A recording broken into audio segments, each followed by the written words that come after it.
kebiasaan. Misalnya, anak di luar sedang berisik nih Bapak Ibu ya. Apa yang sudah mereka lakukan itu salah satunya apa kira-kira? Apa yang memotivasi diri mereka? Bisa jadi kebebasan, mereka ingin bebas, maka mereka melakukan hal tersebut. Ada juga misalnya ibu Epi sedang makan, apa yang sering dibilang ibu Epi? Memenuhi kebutuhan, ya betul sekali. Memenuhi kebutuhan karena manusia belum makan. Ya betul sekali Bapak Ibu. Apa yang anak tersebut terima dari hasil pelanggaran tersebut. Begitu juga dengan manajer. Posisi manajer ini sebenarnya Bapak Ibu juga sudah laksanakan, tapi kita tidak tahu kalau itu manajer ya. Tidak disadari. Iya, kita tidak menyadarinya. Anak tersebut kita ajak ngobrol, kenapa nak bisa terlambat? Apa alasannya? Coba ceritakan pada ibu. Ayo kita cari solusi bareng-bareng. Harusnya bagaimana? Nah, seperti itu ya Bapak Ibu, posisi kontrol dan terima posisi kontrol ini. Ada yang ditanyakan? Sudah mengerti? Oke, baiklah. Selanjutnya saya akan menjelaskan tentang segitiga restitusi. Silakan Bapak Ibu menyimak dulu ya.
Oke Bapak Ibu, Bapak Ibu itu sekilas video tentang segitiga restitusi. Jadi segitiga restitusi itu sama dengan posisi kontrol sebagai manajer. Kita ajak anak tersebut berbicara tentang permasalahannya apa dengan 3 poin. Yang pertama, menstabilkan identitas. Kita tanya dulu kenapa dia melakukan hal tersebut. Misalnya tadi Kela kurang berhati-hati ya. Lalu kita berikan kita ingatkan lagi, masih ingat tidak dengan semangat nasihat dan sepakati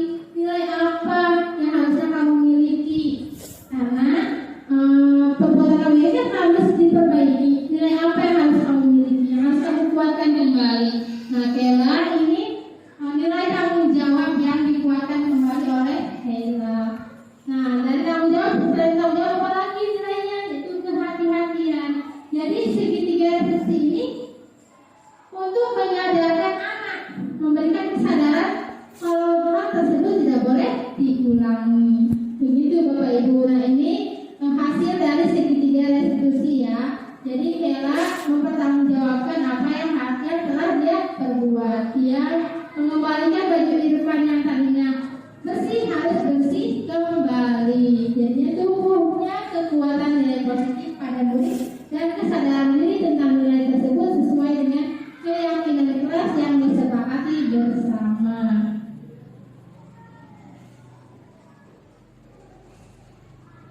Baiklah Bapak Ibu, cukup sekian pemaparan atau pengimbasan dari saya.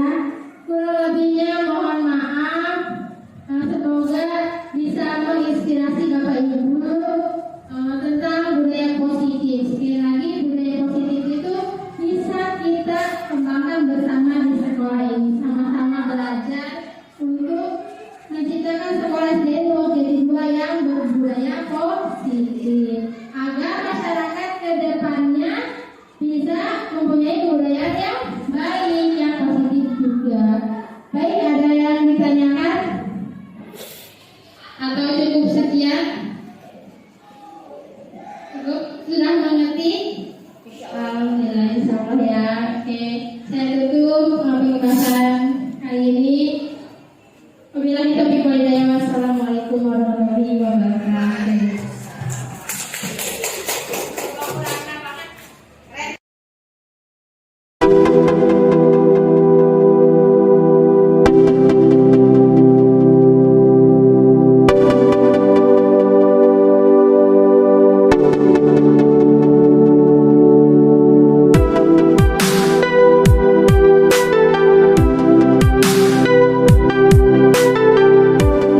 Assalamualaikum warahmatullahi wabarakatuh. Selamat malam para Sri Kandi ya. Sri Kandi soalnya perempuan semua ya. Selamat malam para Sri Kandi guru Karawang. Bagaimana kabarnya hari ini? Malam ini? Sehat semuanya? Alhamdulillah. Oke, sebelumnya saya ucapkan terima kasih sudah mau bergabung di acara pengimbasan mengenai budaya positif. Di sini saya akan mengimbaskan apa yang telah saya pelajari pada modul 1.4 dalam program guru penggerak. Baiklah, saya langsung menuju ke materi ya, para Sri Kandi guru Karawang. Oke. Bentar.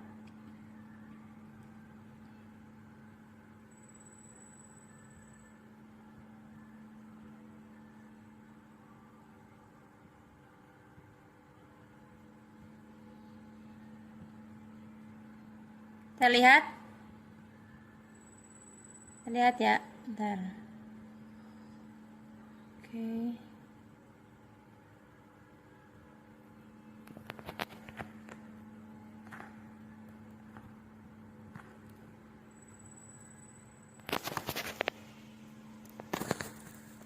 Oke, Ibu guru semuanya. Sebelum kita memulai pengimbasan malam ini, di sini kita membuat kesepakatan kelas terlebih dahulu. Pertama, kita mengikuti sampai selesai ya, setuju? Lalu acungkan tangan saat mau berpendapat, lalu aktif dalam kegiatan dan HP di silent. Oke. Kalau sudah sepakat dengan kelas ini, kita bisa memulai pengimbasan ini. Alangkah baiknya kita mengucapkan basmalah bersama-sama. Bismillahirrahmanirrahim. Baik Ibu guru semuanya. Oke, pertama, menurut Ki Hajar Dewantara, pendidikan adalah menuntun tumbuh pada diri anak dengan segala kekuatan kodratnya agar selamat dan bahagia setinggi-tingginya bagi diri sendiri maupun di masyarakat.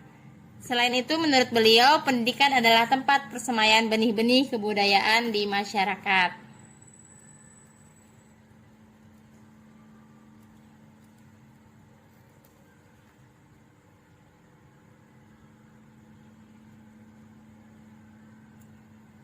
Lanjut ke disiplin positif. Disiplin positif merupakan pendekatan mendidik murid untuk melakukan kontrol diri dan pembentukan kepercayaan diri. Dengan disiplin positif, murid menjadi terbiasa melakukan nilai-nilai positif tanpa adanya motif takut akan hukuman ataupun karena ingin mendapat pujian. Nah, kebanyakan dari murid-murid kita biasanya anak itu saat melakukan kebaikan karena takut ya, karena takut dihukumlah oleh kita, misalnya tidak mengerjakan PR. Jadi bukan karena mereka itu sadar bahwa PR itu adalah tugas mereka, tapi mereka mengerjakannya karena mereka takut dihukum oleh kita. Seperti itu ya, ibu guru semuanya. Lalu ada keyakinan kelas dan konsekuensi. Seperti yang tadi kita sudah buat, ini adalah keyakinan kelas. Nah, di dalam keyakinan kelas ini bagaimana penerapan disiplin positifnya? Jadi begini ya, seperti yang kita ketahui, dari keyakinan kelas ini berasal dari saling berpendapat antara guru dengan murid, ya, bercurah pendapat, lalu dituangkanlah dalam bentuk keyakinan kelas. Apa yang kita yakini mengenai nilai-nilai kebajikan, misalnya saling menghargai. Nah, nilai inilah yang kita jabarkan menjadi perbuatan yang positif, disiplin positif. Misalnya apa dari nilai saling menghargai ini? Nah, jadi tidak adanya sikap membuli dengan teman. Nah, apabila ada murid yang melakukan hal tersebut, kita kembalikan lagi kepada murid.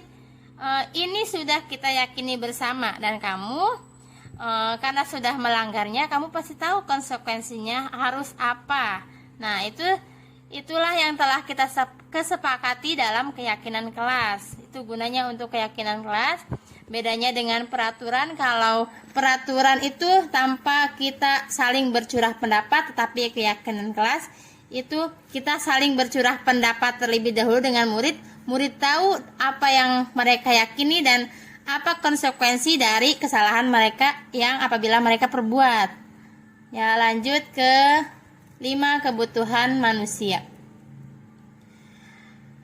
Setiap manusia itu dalam melakukan sesuatu, melakukan hal itu dipengaruhi oleh kebutuhannya.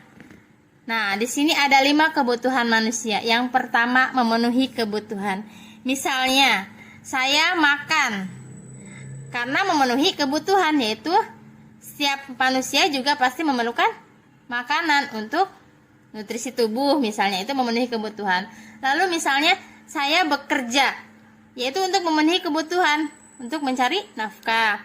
Lalu ada cinta dan kasih sayang. Misalnya ada anak yang hiperaktif di kelas. Apa sih penyebabnya? Dan ternyata anak tersebut membutuhkan cinta dan kasih sayang yang mereka merasa kurang didapatkan di keluarganya. Jadi mereka melampiaskannya di kelas, mereka menjadi hiperaktif. Nah, seperti itu bisa. Lalu ada kebebasan. Misalnya kebebasan di sini ada anak yang pada saat jam pelajaran mereka malah keluar asik. Mereka bebas, misalnya ke kantin, misalnya bilangnya ke toilet tapi nyatanya ke kantin. Nah, itu bisa disebabkan oleh kebutuhan mereka, yaitu mereka ingin bebas, misalnya seperti itu.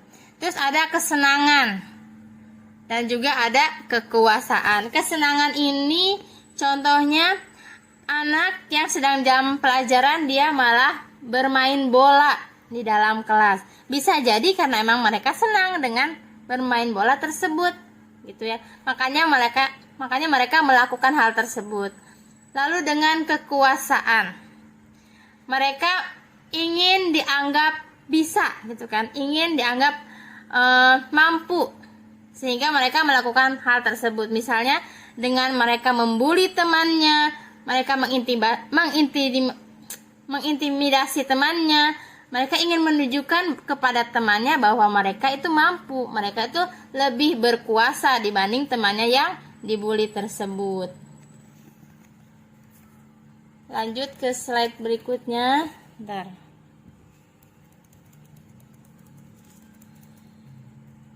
Ada 5 posisi kontrol.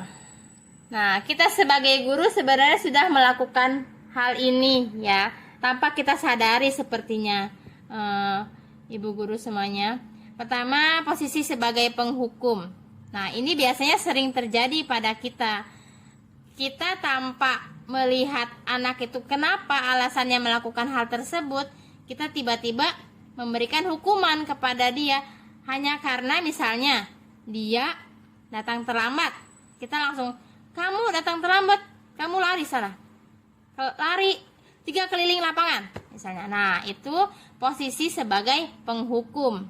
Lalu ada posisi sebagai pembuat rasa bersalah, di mana si guru tersebut seolah-olah membuat murid yang bersalah ini semakin merasa bersalah karena melakukan hal tersebut. Misalnya seperti ini ya, murid itu tidak mengerjakan tugas yang diberikan. Lalu si guru ini bilang, kamu tidak kasihan kepada orang tua kamu yang sudah bekerja keras di luar sana untuk menyekolahkan kamu, tapi kamu sekolah tidak sungguh-sungguh. Nah, itu pembuat rasa bersalah, menjadikan si anak itu berpikir, oh iya, ternyata saya itu sudah salah kepada orang tua saya. Orang tua saya sudah bekerja keras, tapi saya tidak sungguh-sungguh dalam belajar. Lalu ada posisi guru sebagai teman. Nah, posisi ini kita merangkul murid-murid kita. Misalnya seperti ini. Ayolah, anak-anak, kita bereskan yuk kelas ini bareng-bareng. Ayolah anak-anak, kita kerjakan tugasnya sampai selesai. Gitu. Itu posisi sebagai teman. Lalu ada posisi sebagai pemantau. Posisi sebagai pemantau ini, bentar dulu ya.